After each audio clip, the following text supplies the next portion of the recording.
Hello అండి.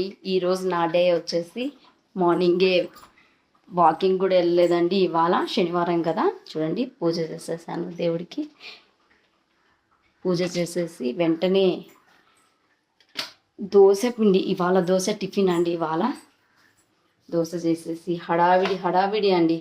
మనము ఏదైనా చేయాలి అంటేనే అన్నీ మనకి ఎదురొస్తూ ఉంటాయి. అవి సమస్యలైనా ఏవైనా సరే, కష్టాలైనా సరే ఎదురొస్తుంటాయి. అవన్నీ దాటుకొని మనకి ముందుకెళ్తేనే మనము ఏదైనా సాధించగలం. అది నాకు అర్థమవుతుంది. ఎందుకనంటే మిషన్ కూడా అని అదని ఇదని వెళ్తుంటే అన్నీ అడ్డమే. పని ఒక పక్క ఒత్తిడి, ఇటు ఇంట్లో పని చేసుకోలేము, అట్లా బయట పని చేయలేము. అటు బయట మిషన్కి వెళ్ళాలి, ఇట్లా ఇంట్లో పని చేయాలి. రెండు పనులు కవర్ చేయలేక ఇబ్బంది పడుతూ ఉన్నాను. అంటే కష్టమైనా సరే ముందుకెళ్ళి జయిస్తేనే అది కూడా చేయగలమేమో, అది కూడా అర్థమవుతుంది నాకు. కష్టాన్ని జయించాలి అంటే మనం ముందుకు వెళ్ళాల్సిందే, ఎవరమైనా సరే.